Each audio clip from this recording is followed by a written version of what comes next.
I cannot tell you how excited I am for today's conversation. Kevin Boehm is a giant in our industry, and he really brings tons of transparency to this conversation, talking about how he got started, how he's grown, how he thinks about culture and leadership and vision and profitability and so much more. I'm so excited for you to hear this conversation. Don't go anywhere. There's an old saying that goes something like this.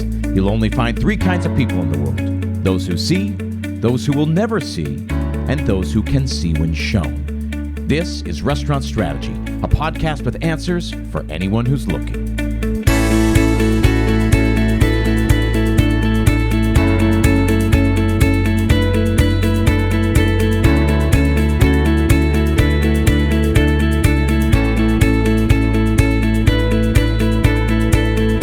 Hey everyone, thanks for tuning in. My name is Chip Klose, and this is Restaurant Strategy, a podcast dedicated entirely to the hospitality industry.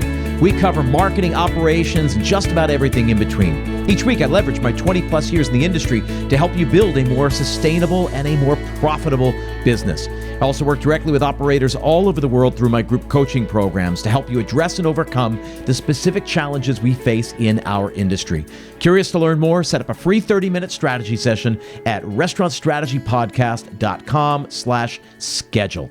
Let me show you how simple it can be to run a profitable restaurant. Again, restaurantstrategypodcast.com/schedule. As always, you will find that link in the show notes.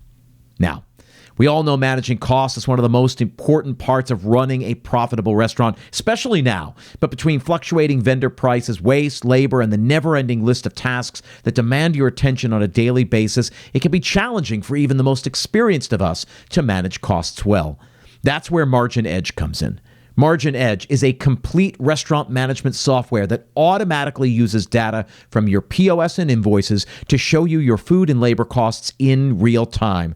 Don't wait until it's too late. MarginEdge gives you tools to make decisions in the moment, like a daily P&L or price alerts on key ingredients and real-time plate costs, all without ever having to touch a spreadsheet. Take control of your costs, work more efficiently, and be more profitable. Learn more at marginedge.com/Chip. That link is also in the show notes. Now, my guest on today's show is Kevin Boehm. He is the co-founder and co-CEO of Boka Restaurant Group based out in Chicago. Together with his partner, Rob Katz, he was the finalist for the James Beard Award for Outstanding Restaurateur in 2015, 16, and 17. And then they finally broke through and won the damn award in 2018. Some of his restaurants include Boka Restaurant, The Girl and the Goat, Swift & Sons, and nearly 24 others. There's a ton that we're going to get to, but let me start by saying, Kevin, welcome to the show. And let me start by saying thank you for pronouncing my name correctly. I always know a podcast is going to be good when they get my last name correctly. I think it's the least an interviewer can do is just do a little bit of homework to understand who they're talking to. I got to say, especially somebody as accomplished as you, I'm grateful to have you carving out the time, especially as you're in the midst of another restaurant opening, which we can start with now or we can get to later. But I know how crazy restaurant openings are, and the fact that you've carved out an hour of your life to give to me, I appreciate. No, I'm happy to be here. And honestly, we open tomorrow. We have 400 on the books tomorrow. And I needed an hour today where I wasn't thinking about that. I'm a big believer in balance. And so I've had no balance the last week. So this is a pleasant distraction. So I want to go way back to the beginning, but I want to follow that line of thinking. So balance. It's not a word you hear a lot in our industry, certainly. Talk to me more about that. You run an empire with a ton of restaurants, all spread out. Not just in your town anymore. How do you balance all of the requirements of you, and then how do you find balance between personal, professional, and all of that? If you break down the word restaurant, it literally comes from restoration, restoring other people. And when I was young, I was kind of Superman. I could get up on 3 hours sleep, run 6 miles to the restaurant, work till midnight, have drinks till 2 in the morning, do again the next day, and actually be in an incredible mood and want to do it all over again. And as you know, now in my 50s, it doesn't quite work that way. And so if I want to be at my best, you have to conserve a lot of that energy. And so for me, finding time to either hit a yoga mat or just some time alone in thought, I have an office by myself that I can grab a little solitude. That allows me to then be inside of a restaurant or meeting with my teams and be my optimal self. So you're talking about boundaries. Are those, I mean, I imagine, like you said, it was different in your 20s and your 30s and 40s, and it's sort of, I imagine, an evolution. Talk to me about how you set those boundaries for yourself. If you find a meditation practice or a yoga practice or just working out or whatever, do you specifically look at your calendar, just carve out time every week for that? You have to be intentional about boundaries. With the amount of restaurants I have, the amount of emails and texts alone that I get every single day, if I wanted to, I could just live in that space all the time. I could just live on my DMs right now that are all asking for different times of reservations for Lay Select right now. But I have rules for myself. And some of those rules are, I'm going to return emails in the morning when I have my green tea, and once in the afternoon, and before I go to bed. Now, within that, I'll flip through my messages, make sure that nothing is a 911. But otherwise, those are my times to sit down and do those things. There's so many things within the restaurant business that require you to be analog, that require you to speak to people, to talk to people, to see how people are feeling. And to me, that supersedes all the electronic stuff that bogs us down all the time. So if I do everything my phone tells me to do, which is kind of what my calendar is, I tell it for me to go and find a yoga mat, or to take a half hour, or to eat lunch here. And I'll be honest with you, I've broken some of those rules this last week. Last night, I just realized at the end of the day that I had forgotten to eat. My last meal of the day yesterday was a Portillo's cheeseburger. It was the only thing I ate all day at 11:30 at night. And I just was kind of laughing at myself. I'm like, well, you've been here before. This is the wrong way to do it. You're doing it wrong. So I still do it wrong sometimes, but for the most part, I stick to that schedule of, if I'm going to do everything my phone tells me to do, I'm going to make it tell me to do good things just for myself sometimes. Yeah, I think it's something very easy to overlook. So it sounds to me a little bit, and I've thought a lot about this over this last year. It was sort of a theme of 2022. I worked with a bunch of my clients on sort of the similar thing. Again, how do we balance? There's this famous old pamphlet that was written, 100 years ago, about the tyranny of the urgent, right? That so often the tyranny of the urgent crowds out the important. And how do you weigh that? Because in the restaurants, everything is urgent, right? There's somebody complaining now. There's a table that has to get reset now. There's food that has to get to the table now, or it's going to be cold. And it spills over outside of service, partially because I think we let it, partially because I don't know. How do you think about that, the balancing urgent versus important? Yeah, I used to say that I was very concerned in creating my own current in life when I started. That's why I wanted to go into business for myself. I wanted to push this current. And what I realized quite a few years ago, that the current was actually dragging me at a certain point. So that urgency inside the restaurants became a microcosm for life. That you would come into the restaurants, and yes, somebody needs something right now, and you got to get this for them right now. And the inertia of that will carry on to everything you do if you let it. So mind, body, soul, those things can't be any less important than your business. And I've seen this happen to 1 million people where their entire life is that business. And then when that falls apart, your whole life falls apart.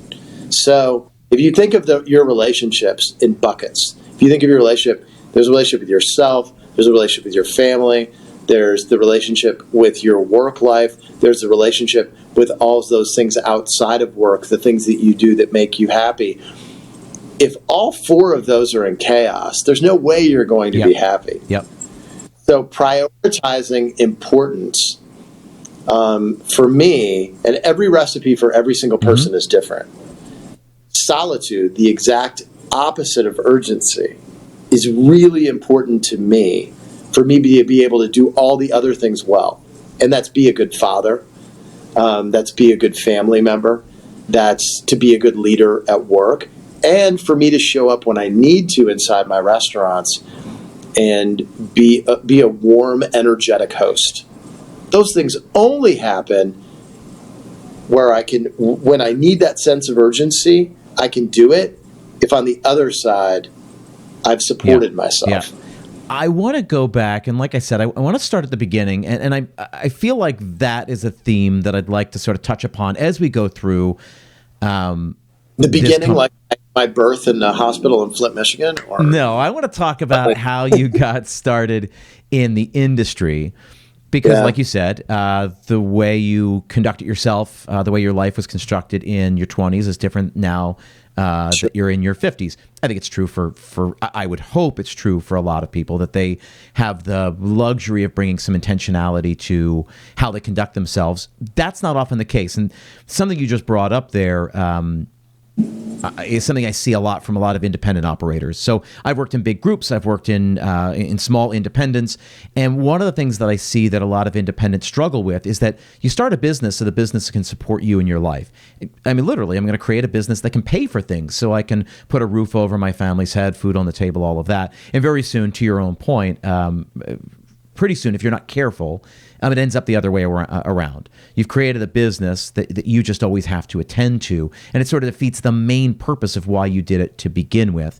It sounds like you were very focused on making sure that didn't happen, but that's now me talking to you where you're at in your career. So let's go back to the beginning. Yeah, that's 52-year-old me. 21 completely different. So then talk to me. So tell me about how you first got started in the industry. When did you say, "Hey, this is cool," or "I could do this," or "I don't hate this," or "I love this. I want to do this for the rest of my days"? Well, there's the kind of childish dream part to the story, which is like 10 years old telling my mom that I wanted to open up my own restaurant. But I only really thought about it when I was in college.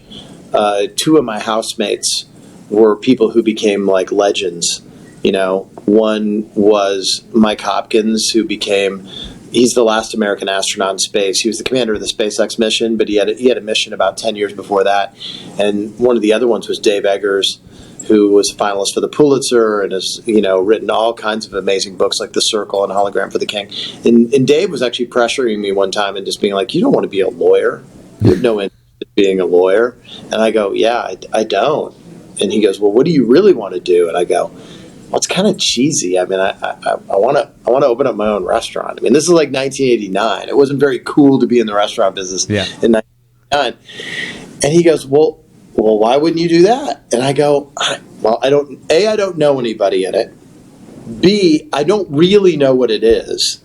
And C, I don't have any money to open up one anyway. I grew up with no money. How am I going to make that happen? It's super unrealistic." And Dave goes, "Well, Kevin, Mike there thinks he's going to be an astronaut."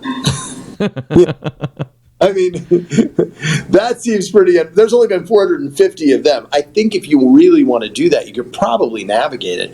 And that's probably the first time my brain thought about, okay, well, maybe I could make that happen.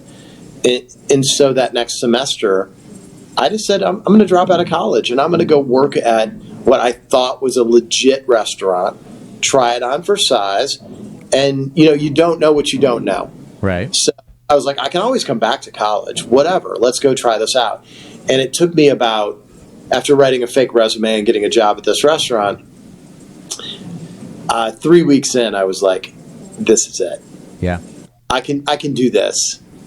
And I loved it. I loved the excitement of it. I loved the energy of it. Serving felt like my own business, that I was controlling my own economics every single night at each table. Sure. You could gamify it.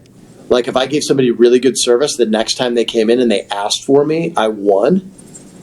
And so I loved all that stuff about it. And I developed a plan, very simple plan, but looking back on it, it wasn't a dumb plan. It was, if I can live off everything I make off of this job, couldn't I get a second job in the afternoon and save everything I make off that job, and eventually I'll have enough money to open up a restaurant? And that's basically what happened.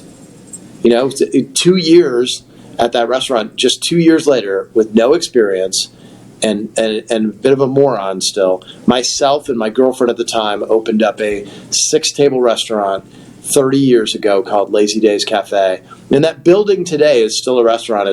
It's for the people who know Rosemary Beach and Seaside and Alice Beach in the Panhandle of Florida and Seaside, Florida. It's now called George's. I opened a 6-table restaurant. So 2 years to save up the money to open it on your own? No other help, no other investors, nothing? No other investors, but you have to understand it was the most modest restaurant in the history of restaurants. It was stuck together with bubble gum and Scotch tape. Okay. And how long, so then tell me about that. How long did you run that restaurant for? So, first of all, opening night, I reached down to put a piece of bread in the oven, and the bottom of the oven had kind of shifted. The pilot light had gone out, and the oven blew up in my face and caught my hair on fire.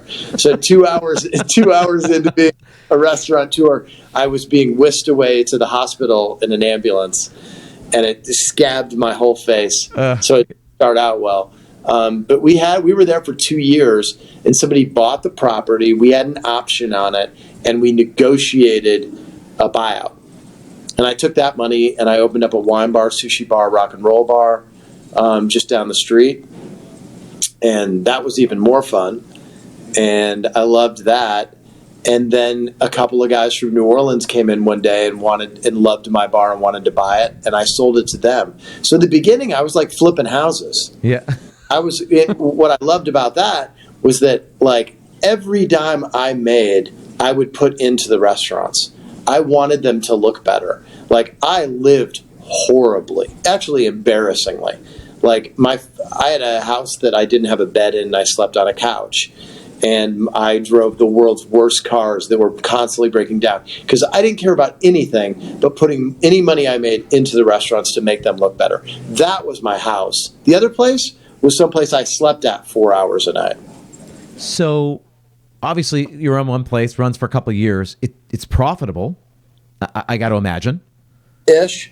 Okay. What do you mean by ish?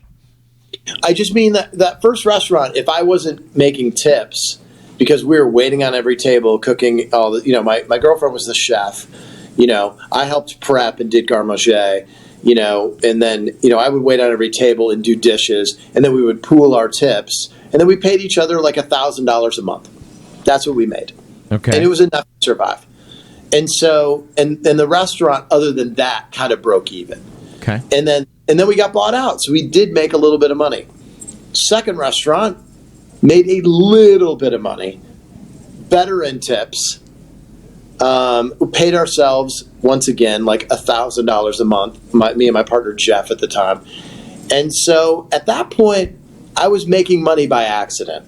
I didn't know the formulas of what restaurants should be, what the benchmark numbers are, until I bought a book around that time of that second restaurant that was called Restaurants That Work. Okay. And it's still around. You can find it. It was case studies of restaurants and what their food cost was, beverage cost was, what their rent should be. And when I saw that, I was like, I thought I discovered oil. Yeah. I mean, yeah. like, oh my God. Yeah. Now I can punch my numbers in and see what I'm doing. Is what I'm doing making sense? And some of it wasn't. I wasn't marking things up enough.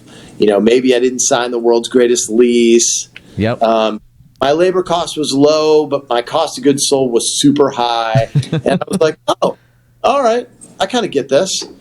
And so when I opened up restaurant number 3, then I was doing it scientifically. So then talk to me about that, because I want to live in that. And I'm so glad you brought that up, because it's one of the big questions I have. I have very specific views about profitability, about our industry, about sort of where we've been, where we are, where I think we're going or should be going. Yeah. I don't want to exert them onto the conversation, but we'll certainly get into that. But I want to know how you think about it. So you struck gold. I think of like Back to the Future 2, right? when he's got the almanac of all the World Series, all the games, everybody who's won, and he goes into the past and he bets on everything. Like, for me, that's what that seems like. It's like I found the book that has the test. All the answers to the test. I just discovered the answers to the test, and I was not going to share them with anybody else. So I love it, and it's a published book that anybody can get. Correct. So, I'm not telling anybody about this book. So when you said you approach your third restaurant scientifically, explain what you mean by that. So then I've got this formula, and I'm like, okay, 30% cost of goods sold, 30% labor equals 60%, and 60% is prime. So I got to hit that magical 60% prime. Got that. And then occupancy needs to be somewhere around back then. You got to remember, this is 25 years ago. It's going to hurt, but go ahead. It's all going to hurt. Was like 4%. Yeah, right. And then everything else, which they did not have a name for, but we internally at Boka call it silo, which stands for supplies, insurance, leased equipment, and other. Great. That was about 16. And that, if you killed it, could leave 20% profit. And there were people back then making 20% profit on restaurants. And I was like, great. Okay, let's do that. That makes sense to me. And so now I had a goal every single month, and I could change things by just a little bit. And I was just like, okay, price or cost dictates fairness. And so when I would construct a dish together, and I was like, okay, we're going to do seared tuna with a mandarin soy ponzu and a ginger cabbage stir fry. And that dish cost me $8. Well, let's extrapolate it. What's 30%? And then I got really smart, and I was like, oh, there's a margin of error here. I have waste every single day. I got people not following the recipe. So let's add a couple points in there, and let's make it 28%. That's right. And so by the time I got to the end, this is 1997, 98, 99 in Springfield, Illinois. That restaurant's still open, by the way. I don't own it anymore, but it is still in Springfield, Illinois. It's about to be their 25th anniversary. Love it. And I'm going for it. I started to figure it out, and I was like, okay, this model works. Now, where we sit today is completely different. Yeah. We run about 38 to 40% labor cost in most of our restaurants. There are some restaurants that still run a traditional model because of the check average. So a steakhouse restaurant runs a little bit like the old days, which is it is a higher food cost, but it is a lower labor cost. Swift gets to prime in that old traditional model of basically 30% food cost, and labor's about 30%. But most of our restaurants fall in this 38% labor, 22% blended cost of goods sold, still gets us to 60. But occupancy is between 6 and 8. It's amazing you can keep it below 8. Yeah, exactly. I've been in New York City for too long. There you go, depending on the city. And if you go to New York, maybe it's 10. Yeah. And then silo is more like 20 instead of 16. Yep. So 20 plus 6 plus 60 leaves you 14% profit. And that's about where we try to fall, is this 12 to 14% profit. I love it. I love that you just walked us through all that. I spend a lot of time thinking about this. I work with clients all over the country, and it's funny. I bring to them in my program that when I work with people, I talk about what I call the 30-30-20 rule, which is basically 30 COGS, 30 labor, 20. I call it everything else, the kitchen sink. I love your word of occupancy and silo. You can use it. But it's funny because I say, hey, listen, this is how restaurants were built. This is how they were built when they worked, 30-30-20. Now, I'd rather try for 20% profitability, fall short, land at 15 or 14, and rather than try for 10, right? 10 is the promised land for most for most restaurants. And I just want, it's funny that you bring this up. I want people thinking bigger than that because, and we'll talk about this, because as I think about the past, present, and future of the industry, I don't think there's going to be a lot of people who want to get into it for 4% profit, nor should they, or 5% profit. 5% profit that also requires them to be there 60, 70, 80 hours a week. No. I think there's a different way, but I love that you're thinking about, you reverse engineer it, right? What's the rent, right? What's the dollar amount per square footage? You multiply that out. If that's what I'm paying in rent, then what's 6% of that? What's 8%? That is 8% of what number? That's how you arrive at your revenue. Can I drive that kind of revenue? How many butts do I got to get in here every single day in order to do that? It's just, I've been saying this a lot in this last year. I went to business school and got my MBA in food marketing. And I was there with a lot of restaurant people, but more people who came from the retail side. Manufacturing side. So people from Campbell's and Tasty Cake and Frito-Lay, PepsiCo, and they just think differently about all this stuff. And they really come at it. They're really savage about this. And it was something I learned from them is that the restaurants are really closer to a factory than we like to believe. Yeah, it's sexy what we do. Yeah, we take care of people. But at the end of the day, we still have to build numbers that make sense. Otherwise, there's no reason to be in business. No one aspired, right? You aspired to open a restaurant because it was fun. It was sexy. You loved it, all of that. Nobody aspires to open a factory. The only reason somebody opens a factory is if they see a business opportunity. They know they can make a widget for $1, sell it for $5. Great, let's open the factory, right? And I think it's got to be that. I think we have to apply some of that same thinking to the restaurants, because it is. We bring in raw materials, we do something, and then we sell a finished product. It's you the can same, be an artist. Same thing. You can be an artist and a businessman. They're not mutually exclusive. We try to find that perfect intersection where the two of those meet, where there's not too much of either of them. Because we've seen this with a million chefs where they're like, I don't care if I make money or not. You're not going to change my art. And a lot of times that person has a business-minded partner, and those relationships, just like most rock and roll bands, don't last very long. Partnerships are really, really hard. Fortunately for me, my main business partner, which is Rob Katz, and I agree 97% of the time. And then I have 7 chef partners, and we have an understanding of what we're both trying to do. But I think it works for us because, Rob and I both appreciate the artistry. And the way I started, Lazy Days Cafe, I was 100% artist and 0% businessman who was hoping there was money left at the end of the month. Now, today's episode of Restaurant Strategy is also brought to you by 7 Shifts. 7 Shifts is a team management platform built specifically for restaurants. Great restaurants are built by great teams, and 7 Shifts is your secret weapon to better understand your restaurant, to hit labor targets, to keep your entire team connected.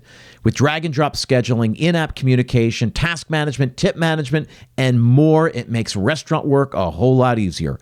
From back of house, front of house, managers, franchise owners, and larger corporate teams, 7 Shifts has benefits at every single level. Plus, it integrates with the other systems your restaurant already uses, like POS and payroll. Turn your team into your competitive advantage. Restaurant Strategy podcast listeners get 3 months absolutely free. Get started at 7shifts.com/restaurant strategy. That's the number 7, SHIFTS.com/restaurant strategy. And again, you'll get 3 months free and join over 30,000 restaurants using 7 Shifts today. That link is also in the show notes, which is how so many operators run, which is how many independent owners do that, right? They do what they think they should be doing. At the end, I'm just waiting to see from my bookkeeper to see if I made money. And when I learned, when I was coming up in the industry, They're that? Pulling it down. It's like a slot machine. They're pulling it down like, please say I'm in the slot. But so my first, I'll say 2 management jobs, that's how the place ran. And I didn't realize that didn't make sense. It wasn't until my 3rd place when, I worked with a guy who then became a mentor of mine, one of my best friends in the world. We went and opened 5 restaurants together. And he said, I know by the 20th if we made money or not. If we're on target, are we on track to hit our revenue targets? And each week where have we come in on labor and COGS? He's like, I know exactly where we are. I know to tell Beverage to hold their order. No, let's push it to next month. I know to tell the kitchen to go lean on the order for this week. I know what to do. I know where we're going to wind up exactly. And I was like, whoa. There's too many surprises. You're doing it wrong. That's right. That's right. And I just think, so again, when we talk about the past, present, and future of the industry, I think that's where we have to go, because I think it's just too tiring and too exhausting. And as food prices go up and labor keeps going up and rent continues to go up, that's not going to stop. I just think we get squeezed and squeezed and squeezed unless we can be intentional about how we do it. I just think it's just more fun when you're making money. It's more fun when you can manage proactively and actually look at things on the 20th and say, oh, we're off track. Great. Now what are we going to do? Let's pull the fire alarm, fire drill. Everybody's got to do this and that. What does everybody need to do in order to get us back on track? I love it when a model works. The last restaurant we opened before Lay Select was Alla Vida. Laser Wolf's last one. Alla Vida was before that. And Alla Vida is just one of those models that we knew month one it was going to work. It all just worked. We had great rent structure. The food cost was good. It didn't take a tremendous amount of labor to put it out, and it was busy all the time. And every once in a while, you get one of those, and you're just like, yeah. It just works without having to do anything. So that sort of leads into my next question here. So I want to talk about, because now, so you open the places in Florida, you open the place up in Illinois, you're getting closer to Chicago. Talk to me, obviously, you talked about your partner. Talk to me about that partnership. Talk to me about, I'm really curious on the 3% of the things that you typically don't agree on, because I think that's probably interesting. That's worth talking about. Yeah. And all of that, I want to talk about how you assess business opportunities, how you approach a new concept, how you approach a new opening with this sort of scientific methodology and this mixture of art and craft. Walk me through all of that. You start wherever you want to start. Sure. Well, after Illinois, I went and opened up a restaurant in Nashville, and I got shit kicked. I opened up something that was too big. And I had my feathers a little too high in the air because I'd gone and opened up 3 restaurants in succession when I knew nothing and did really well. So I'm like, now I'm going to go and just really kill it. And I'm going to open up this giant restaurant. And there's so many reasons that didn't work. But coming out of it, when I got to Chicago, I was like, you know what? I probably need somebody to be a true business partner to me. And somebody who operates a little bit different than I do, where we fill in each other's holes and we can bounce stuff off of. Not somebody who's, constantly agreeing with the other one. Yeah, that's a great idea, man. And so Rob and I were introduced by a mutual friend. We had a cup of coffee. We were supposed to sit for 15 minutes. We sat for 4 hours, and we said, let's open up one restaurant. What's the worst that could happen? And that was Boka. And Boka was a pretty broad sketch. We're like, Lincoln Park doesn't have a lot of destination dining. It's right across from Steppenwolf. You could get a good theater turn. Let's open up a contemporary American restaurant, put $450,000 in it, and see what happens. It was designed, ironically, by the same guy who designed Danny Meyer's first restaurant, designed Uni's Square Cafe, and we went to work. And I think the most important thing of that restaurant in the early days was that Rob and I found our footing. I would come in and I would turn the lights up and I would turn the music down. He would come in and turn the music up and the lights down. and it took us a while to figure out. But what we became was the alchemy of both of us. He had been a little more on the nightclub side before that. I had been on the restaurant side. And our DNA became these restaurants that were serious restaurants with serious chefs, but had a real energy to them. And so as we were figuring each other out, we were kind of building the architecture of what our restaurant group was going to be on the back of cocktail napkins at the end of the night. And that architecture ended up being, hey, let's not build it around one chef. Let's build it around multiple chefs. And then we can do all kinds of restaurants. Boka opened in 2003, and then we made a couple mistakes. We opened Boka in 03, Landmark in 5, and Perennial in 8. 3 restaurants that were about 2 blocks from each other, and were all American restaurants. Landmark was a little clubbier. Boka was a little more serious. Perennial, had the Green City Market right across the street from it, but it didn't matter. We were cannibalizing ourselves. And the next restaurant is what started to define really who we were. We partnered with Stephanie Izard, and we built Girl and the Goat. That was our 4th restaurant. Our 5th restaurant was GT Fish. And after that, we had defined concepts in everything. And then we looked at it and we were like, wait a second. Landmark should not be Landmark anymore. Landmark became Bolena. We did a serious Italian restaurant with Chris Pandel. We put Paul Verrant, who was one of Food and Wine's best new chefs, at Perennial, and it became Perennial Verrant, and it became a farm-to-table restaurant. And then we figured out who we were. We're like, every time we build something, it needs to have a signature look, a signature culinary voice, and a narrative and a story that it's its own. And so we sort of got it. We figured out who we wanted to be, and we went into each restaurant knowing what the identity of that restaurant should be, which I think is one of the most important things you have to do when opening up a restaurant, is stick to who you are. Don't let those first couple of weeks where you're shaking out who your clientele is going to be, don't let them push you into anything. I love when that. we opened Taro, the idea was we're going to do the entire fish program direct from Tsukiji Market, do 100% Japanese fish program. And we're not going to be doing dragon rolls. Our nigiri is just going to get a quick brush on it. People came in and they wanted a lot more aioli on their sushi. But those were groups of people that were not looking for our restaurant. Okay, so then talk to me about, because I want to stop you here, because now you're starting to get into marketing. This is sort of where I live and what I love to talk about. Yeah. So you talk about identity. You talk about perspective and point of view, and I think that's all great. But there's another part of this conversation that I'm sure you didn't, I'm sure factored into what you did, and I want you to talk a little bit about that. So you said, people wanted this, we were serving that, but you knew that there was an audience for that. There was an audience for what you were doing. Talk to me about how you assess that. You look at the market and you say, hey, there are going to be a lot of people who want this kind of thing. We're not giving this kind of thing. The kind of people we want are over there, and we're going to do that for them. Talk to me about how you assess your market, and how do you determine what a town, a neighborhood, a block needs, so that you can very confidently bring that point of view to the table. Well, first of all, it's a guessing game, and there's no idea how to completely blueprint it. But we've had pretty good instincts as far as that's concerned. And Japanese restaurants did very, very well in Chicago. The few big box ones were pretty clubby.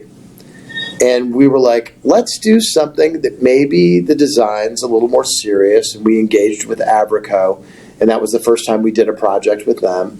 And we said, you know what, let's do an izakaya downstairs and create something that's maybe a little bit of a younger demographic, and create a second door that goes down there. But let's do a serious fish program. And then do a Japanese seasonal kitchen that is really taking some chances.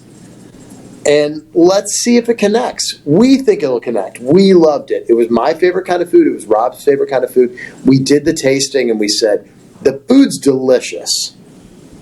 The menu is going to probably read a little bit confusing. And for some, it might read a little bit heady. But you know what? We're going to stick to it. So a couple things we stuck to. We stuck to the food program we were going to do, and that izakaya, which took a little while to find an audience because it was buried downstairs, it stayed open till the wee hours every single night. Yep. We're like, we're going to get there. And the first thing that really happened and buoyed us was the Chicago Tribune did the 50 best restaurants in Chicago. The very first list Phil Vitale did, the Chicago Dining food critic at the time. And the number one restaurant in Chicago he listed was Alinea, and that was not a surprise. But number 2 was Momotaro. And then soon after that, we got Esquire's Best New Restaurants, and we really started to find a crowd, and that's a crowd that's now gone for 8 years. But there was a stick to your guns moment where we were looking at the people that were coming in, and it might have been a, 12 girls coming in on a girls' night out, that we might not have been the exact place for that group. And we still tried to make them as happy as possible, but we found an entirely different crowd for that restaurant, and I'm so glad we stuck to our guns. So, is this one of your superpowers? if there's something that you're innately good at, I mean, you talk a lot about instinct there, and you said your own taste and all that, and surely taste comes in. Any great artist, for example, is sort of rides their taste for a while until their sort of craft can catch up, or their artistry can catch up to what they want to do. You're talking about one restaurant. You've opened 24, and you've gotten it right more than you've gotten it wrong. So how do you get it right as often as you do? And talk to me about how that decision might have happened for other restaurants. We're really good at whiteboarding. Our superpower is whiteboarding, and a lot of times what we do, let's say we're opening up a steakhouse, one side of the board says, what are the core competencies that you have to be a steakhouse? Well, obviously you have to have steak. Do you have to have a Caesar salad? Do you have to have shrimp cocktail? I don't know the answers to these questions. Let's get a group of us together, which is usually myself, Rob, and the chef, and maybe it's our chief development officer, or maybe it's our COO who's been with us a long time. And then the right side of the board is like, how are we going to bend it? And so with Swift & Son specifically, we said, what if we had a concierge in the restaurant who is only doing stuff for the guests who are in the space? So when somebody said, hey, is there a good jazz club we can get into tonight? Not only do we have a printed copy of that in an envelope, but we're also going to call that jazz club and see if we can get a table for them. If somebody at the table has chapped lips and we notice it, we hear somebody say it, we run somebody to Walgreens and we get them some Bliss Stocks. I mean, so that was one thing. We're like, okay, yeah, let's do that. Two, we're like, what can we do with carts? And we're like, let's build a chocolate trolley. Let's do something. The room kind of looks like 1920s, maybe the dining room that would have been on the Titanic. It looks like a big ship. Let's do these beautiful carts that we roll through. Let's do a cocktail cart that we press ice and make these beautiful ice balls for people's drinks on a cart throughout the dining room. And let's do a chocolate trolley. And let's do a beef Wellington cart that comes out and we cut it tableside. And then we're like, what if we had a magician in the restaurant? And the magician was on the menu, and it said, 20-minute magic show, $60. And you could order that. And so now we're looking at the board, and we're like, okay, now we got enough weird stuff to be something. We're not just a steakhouse. We're our steakhouse. And that's how that restaurant opened. And so now we do that with everything. Lay Select opens tomorrow, and part of the DNA of this restaurant is we're doing hors d'oeuvre service. And hors d'oeuvre service is you say you want it at the beginning of the meal. Everybody at the table has to participate. A card is going to come up, and you might get duck rillettes and eggs with caviar and French baguette with French butter. And so 6 things get dropped on your table immediately. And so that was one of those things in that same conversation. What are the core competencies of a French brasserie? And what is our brasserie? Yeah, I love that. And so I think that's one of our superpowers, is that we make things that look different, that taste different and feel different, but they don't look like anything else we ever did. They're not facsimiles. Yep. You might be able to feel a Boka restaurant because our hospitality is warm in a certain way, but they don't look the same. Yep. I'm okay with people not knowing that restaurant is ours. Yep. They walk in and just like, I'm at Stephanie Izard's Girl and the Goat, or I'm at Daniel Rose's Lay Select, or I'm at Lee Wolin's Boka. Great. Wonderful. We've done our job. Yep. What I love most about the example you just gave is that you've systematized that, which, we We started off this conversation talking about balance, and that's balance. That's a balanced whiteboard. Talk about setting boundaries. I spend a lot of time thinking and talking about differentiation, is that we don't need just another anything. Certainly Chicago doesn't need another steakhouse. So you answered the question, hey, if we're going to say we think Chicago needs another steakhouse, why? And really that's what comes down to. That's what marketing's all about, right? How do we persuade someone to do this instead of that, ours instead of theirs? And we have to give them answers to that. And if you don't supply that, they'll make decisions on far feebler pieces of information, like convenience or price or familiarity. I spend a lot of time thinking about that and talking about that. So I love that. I love that system. I love the whiteboard. It does sound like a superpower because you're thinking intentionally about that. But we have conversations outside of that sometimes have nothing to do with the restaurant we're about to open, but it might just be like, why does Olive Garden do so well? What is it about that? What are the smart things that they've done? And you can't say they're not smart. Agreed. When you're here, your family, that's a good bumper sticker, man. Yeah. That is a good bumper sticker. It works. The salad bowl, that dressing that's got tons of sugar in it, but it's craveable. The breadsticks, they kicked ass at all those things. They really did. Yep. They nailed what they were trying to do, and it's worked for, 40 years or whatever it is. Bunch of decades. The group that they were going for, they absolutely nailed it. So when you're conceptualizing things, you can't just discount stuff like that. Yeah. You can take what they did and turn it into something that's more artisanal. But you can't turn your back on that and say they didn't nail it. They nailed it. Well, and so much of the conversation that we do, I think about it, right? When we talk in marketing circles, you talk about positioning, right? The idea is, the assumption is that a market exists, which is true. Pretty much every town, every city, every block, every neighborhood has a market for restaurants, right? Restaurants exist. If you're going to open a restaurant, you are going to be inserting yourself into the market. And so by definition, you've got to say, we're like that, meaning we're another restaurant, but we're different because of the following reasons, or because of this one very important reason. Whether we realize it or not, that's what everybody does when they enter into any market, in any industry, no matter what product, service you're selling.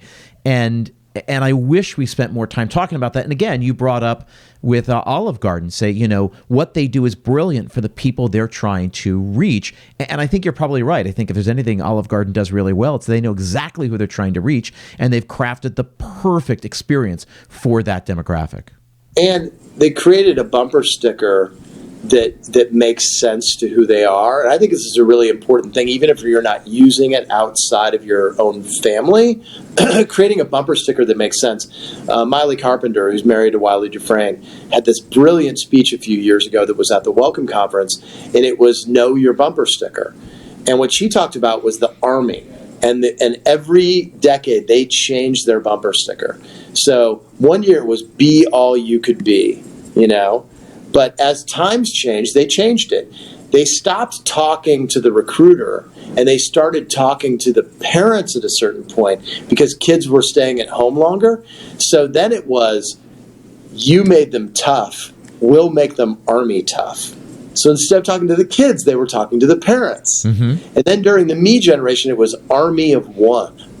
And so they understood from a marketing and recruiting standpoint who they were going for. Within a restaurant, your guiding principles, I think, are so important, because if everything goes back to that, you won't do anything that disrupts that bumper sticker. Yep. Here's who we are within this restaurant. This is what we mean. This is what we care about. And it might not be one line. It might be the 12 guiding principles of that restaurant. Yep. But I think that's super important too. Like, can everybody agree that these 12 things are who we are? Yeah.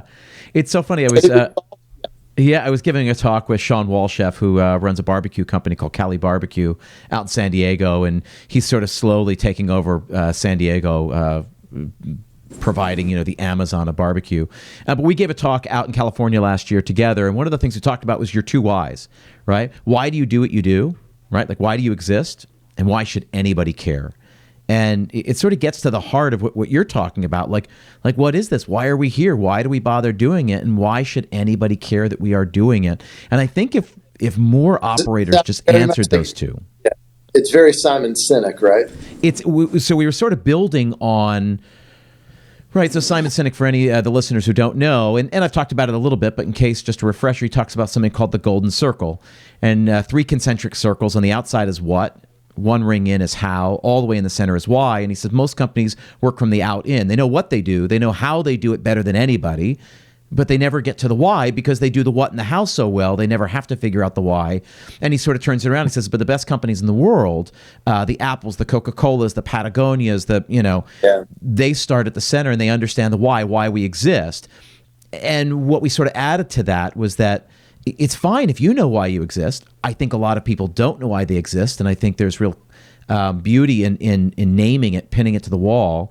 But then our job then, as merchants, as business people, is to then communicate that as to why that matters and why anybody else should care about being part of that story, part of those core principles. Yeah, and I mean, I have a personal why of why I started that goes a lot deeper than business. You know, I grew up in a very quiet home that never entertained. And it was a bit of a sad home too. And I wanted to be in a space that was happy and joyous, and people were having fun, and people were giving great feedback. And that was my original, even though it was kind of this superficial surface love that people were giving back, that's what I was looking for. I was looking for a space that I could build that was like a home or extension of other people's homes where they came in and had a really good time and I could feed off of their energy. I love it. Talk to me about how that's evolved, because we all grow and change, and I think we don't spend enough time talking about how the things that we wanted back then don't have to be the things that we want now, and we're allowed to change as people. In fact, that's one of the coolest parts about being a human being. Talk to me about how that's evolved. Well, if you interviewed anybody who knew me 30 years ago or even 20 years ago, or maybe even possibly 10 years ago, they would describe me as an extroverted extrovert. Anybody who's ever met me in this the last 3 years, and there's a few people who have become close friends that I met in the last 3 years, would probably describe me as an introvert who's talented at being an extrovert. But he just kind of turns it on when he has to. I think that's the change, is that like I never ran out of gas or conversation in the old days. I didn't. Now, I really, when I want to do it, I go in and I do it, and I can really like it. But it has to be balanced with me spending a lot of time by myself. So I really like executive producing within a restaurant, and I really like some nights being on the floor. It excites me. When we opened Laser Wolf with Michael Solomonoff in New York, it was back to like being on the floor and clearing and talking to guests, and it was beautiful. I had like 3 weeks in New York at Laser Wolf that were just magical, and it was it was a different stage. It was New York City, which is this huge stage, and I had all these like really fun moments that were happening inside that restaurant. I remember that in one night, Otto Lange, Kate Crater, Dana Cohen, Amanda Kloot, and Ruth Reichel were all dining in the restaurant at the same time. And I was like, this shit only happens in New York City. That's true. And I went to Ruth and I said, I just want to tell you, I have a few reviews in my office that are framed as like art, and one of them is yours. And she goes, what review was it? And I said, Union Pacific. And she said, the lady next to me is moaning. That's the first line of that review. And I was like, that's it. That's the review. And so later on in the night, I went by and I sat down. We serve soft serve at the end of the meal there, and I brought some fries along with it because they liked the fries so much. And the next time I walked by, she grabbed me by the arm and she said, this time it's me that's moaning. Yeah. And I was like, this is it. This is it. This is why I got in this business. What a great, this is exactly it right here. What a great moment. I like I was talking about this last night. I got to moderate Kat Cole last night, who's a legend, and I love her. She's a good friend, and we were talking about how you build yourself. What is the Frankenstein that is you? Where did you get your management style from? Did you get it by rebelling or emulating against other people who managed you, or did you just like take bits and pieces of people? And I said, I remember seeing Sirio inside Le Cirque, and Sirio was like the show, man. Yeah. He was all monologue, no dialogue. He was like, what? You haven't been sat yet? Come right this way, ladies. And he would whisk them throughout the dining room, and I was like, that's cool and fun.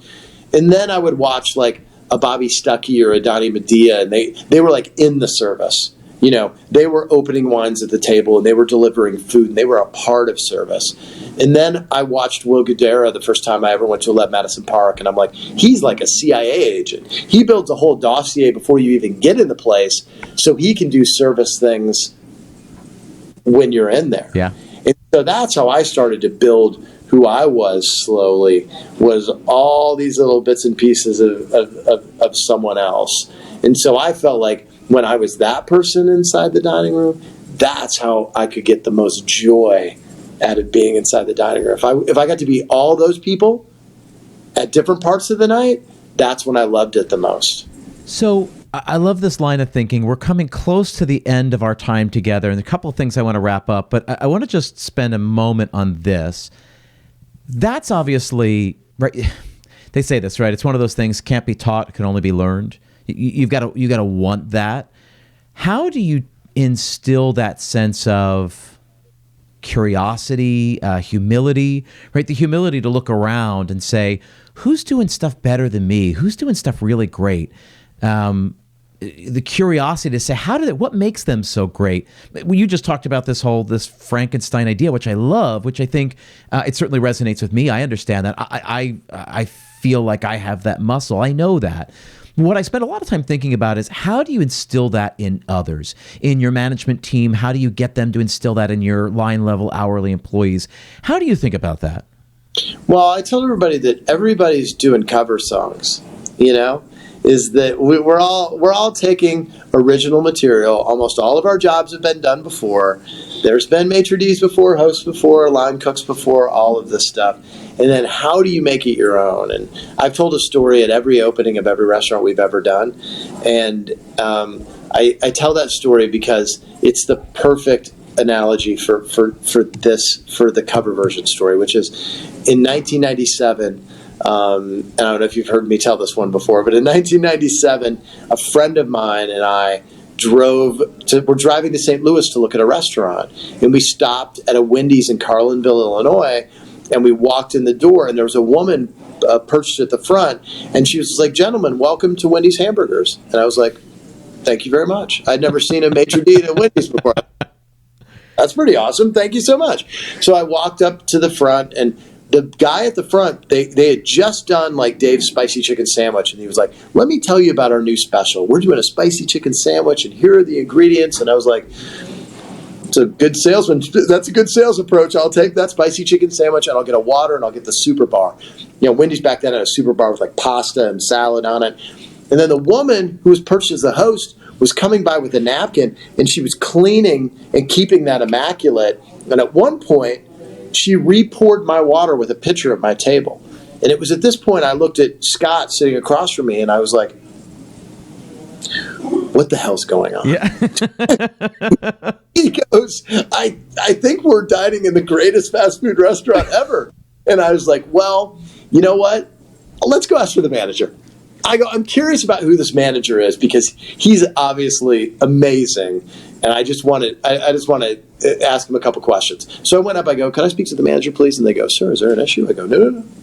No, I'm sorry. There's no issue at all. And he walks out and he goes, "Can I help you, gentlemen?" And I said, "I just want to tell you have the best fast food restaurant that I think I've ever seen run, ever." And he goes, "Well, as you can see, we're very proud of it." And on the wall, they had a plaque for it was something called like the Golden Wendy's Award or something like that. They were like the best run Wendy's in the corporation. And I was like, wow, this guy was given the same song everybody else was. And I started thinking about the Beatles. And I was like, the Beatles, every song they wrote was the standard bearer for every song until Joe Cocker redid With a Little Help from My Friends. And it doesn't even sound anything like the Ringo sang version. It's a completely different song, and he killed it. And I go, this guy's Joe Cocker. Yeah. And so what I say to everybody else is like, hey, go be Joe Cocker. You know, do it better than anybody else does. And if you don't like your job, nobody was ever a bad runner and became a good server, or a terrible server and became a good manager. Yep. Nail your job and then move on to the job that you want to have. Love it. And so I love it. The last question, then I got like 6 rapid fire questions for you. But the last thing I want to circle around is to go back to this idea of profitability and this book. And you discovered oil, and that sort of changed your approach for restaurants, that there's a science to it. Talk to me about how you then bring your managers into that at each new property, how you teach them the science and the mechanics, because it's one thing. And I go through this a lot as I coach clients. It's one thing for me to work with the owners, right, or the owner operators, and I sort of open their eyes to this different way of thinking about revenue and tethering expenses to revenue and all that. And I watch the light bulbs go off. But then they have the responsibility to then go back and teach all of that and sort of make that part of the culture, systematize that. Tell me about how you do that. Most people keep their information proprietary, which I think is dumb. You've got to share every line item of every P&L with everybody. And as a level set at the very beginning, we sit people down and we go, guys, we spent $5 million in this restaurant. Until we get $5 million back, we haven't made any money at all. So we're going to build a budget together, and we're going to show you how we do it.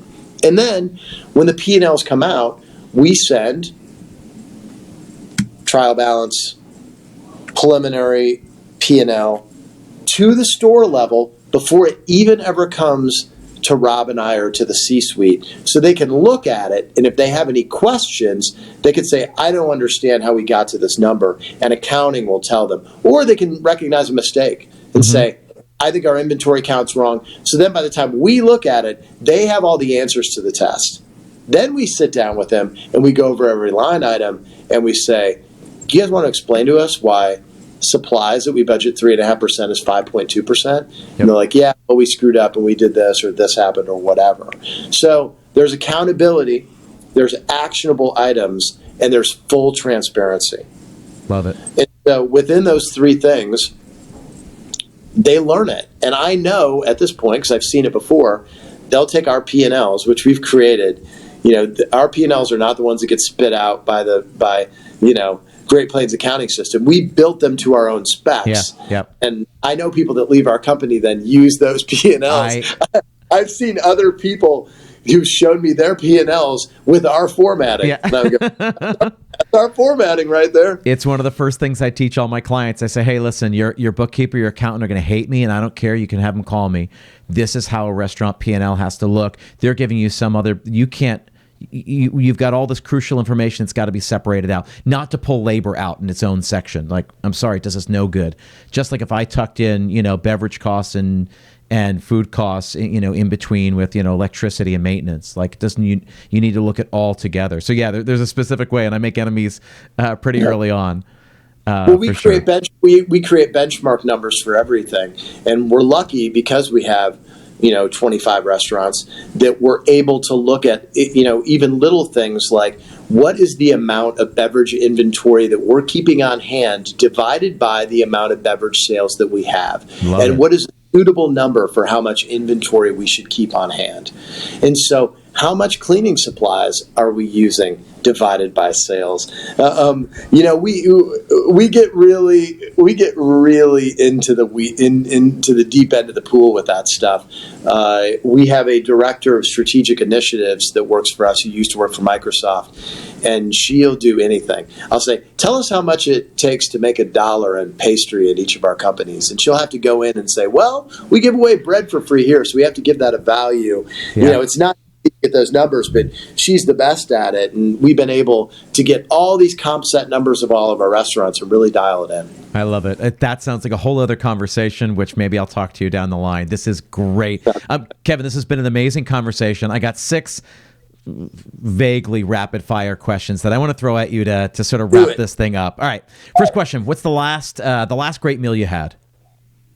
Oh, the last great meal I had was, I was just in Thailand. I was in Chiang Mai, and we met this 70-year-old chef at the market, and we shopped for 2 hours. We went back to her house. We picked vegetables from her garden, and we prepped and made with my whole family. My son Luca was helping make the curry paste, an entire meal together. And it was everything a great meal should be. There was love in it. My whole family participated in it. And it was delicious, and it was jovial. You can't get anything more out of a meal than that. It was so emotional, I cried at the end of the meal. I love it. Second question. What's the last great hospitality touch that really moved you, that went, whoa? I've got a big one. My mom passed away in March, right before the pandemic, literally the day before they shut down restaurants. So my mom passed on a Saturday.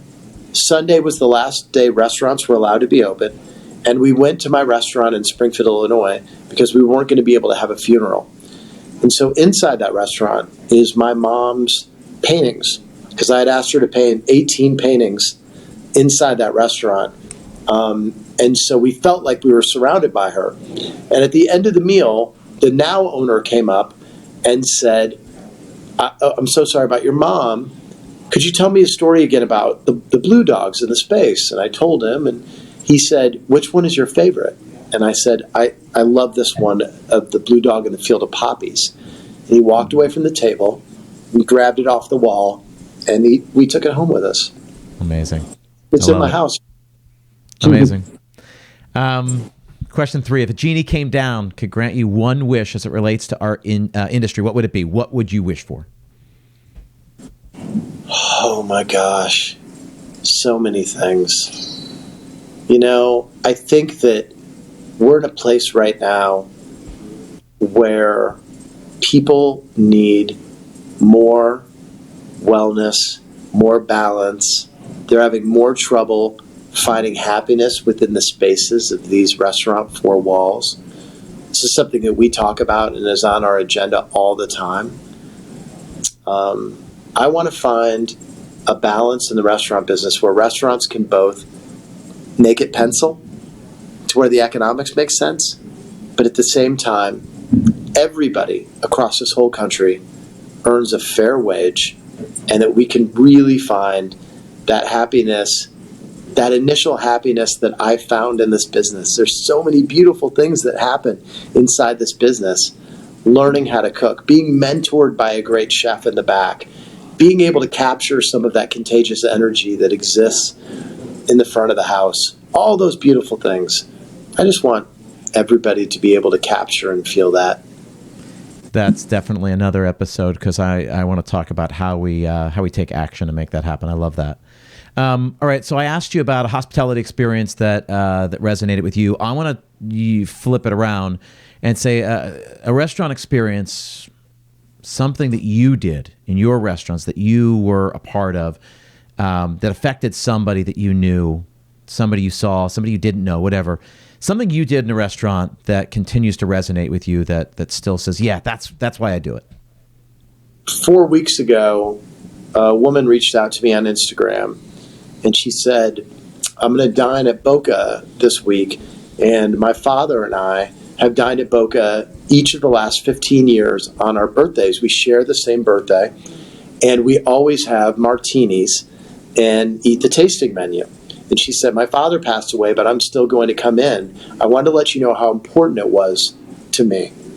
So we got 2 martini glasses. His name was Seymour.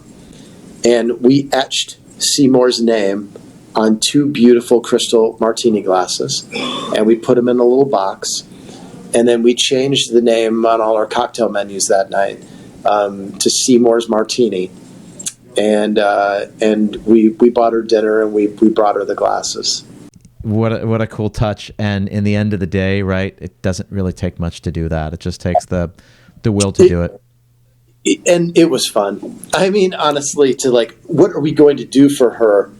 That's what makes this business fun, man. Yeah. Yep. Is those moments where you get to be creative. Once again, it's back to the whiteboard again, man. If you don't have a whiteboard in your office or somewhere, get one and spend some time in front of it. Spend some time talking about what you're going to do at pre-shift, what you can do for guests, and how you can make your restaurant better. Love it. 5th question. What would you tell someone who's about to open their first restaurant? Go slow. Make it small. Don't overbuild your first restaurant. You can figure out how to make money in a small restaurant, but that's your bachelor's degree and your master's degree in getting restaurants. So don't start out with this giant place. Learn it the right way. Really take care of your guests. You can pour over, you have a 40-seat restaurant. You can pour over every single table every single night. And I guarantee you, if you're great's a big word, you'll find a customer base and you'll do really well. And then that reputation you get off of that restaurant will catapult you to doing more if you want to. I love it. All right, last question. Tell me about the future of restaurants. So I'm going to say, look, 5 years down the line, what is coming that other people you think don't see coming? Well, we have to create more food in the world. In the next 50 years, the amount of food that we have to create compared to where we're at right now is a staggering number. So we need to figure out a lot of things, technology and otherwise, to be able to feed everyone in the world. Restaurants themselves, I think, are going to benefit from how digital the rest of the world is. I think there is going to be meals that are utility, that people order off of a keypad and their food just shows up in front of them and they never talk to a human. But what we do in our company, I don't think is ever going to go away, and I think it's going to become more important. So if you can really lean into giving hospitality that has real emotion behind it, people are going to be dying for that, because we're getting further and further into tech, and it's super one-dimensional, and it's not great for your brain. And so we need to create restaurants that help produce dopamine from people. And that's by having loving, real service inside of restaurants with people who actually want to take care of people. That's our first question to everybody. Do you like taking care of people? Those people are going to be harder to find. People that do find those people and curate those people, those restaurants are going to succeed. And then on the other side of that, let's create a model that's not so fragile. Like you said, 4 or 5% profit. One thing happens and then you're out of business. That shouldn't happen anymore. I hope we figure out how to create more food, have a better financial model, and continue to open up restaurants where people are happy in the space. Everybody's happy in the space. Customers, teammates, everybody. Love it. Kevin, I appreciate your time. Real quickly, tell the audience where they can go to learn more about you and all your restaurants. You can go to bokagrp.com. That's BOKAGRP.com for Boka Restaurant Group. I have a private wellness club here in Chicago called Beyond, BIAN. It's livebeyond.com. And you can find me on Instagram at Kevin Boehm Boka. That's KVIN BOEHM BOKA on Instagram. And I answer all my DMs. So if you want to send me a DM, send me. Love it. We will include all those links in the show notes. Kevin, really appreciate your time. Thank you for being here. Have a great opening here with the new restaurant. Thank you so much. I appreciate it. Once again, a big thank you to Kevin for taking time out of his day in the middle of what must be a very hectic restaurant opening. To anybody out there who's opened a restaurant, you know how that goes. So big thanks to Kevin for sharing all of his insights and wisdom with us today. As I said, all the links are in the show notes. I appreciate you guys being here, and I will see you next time.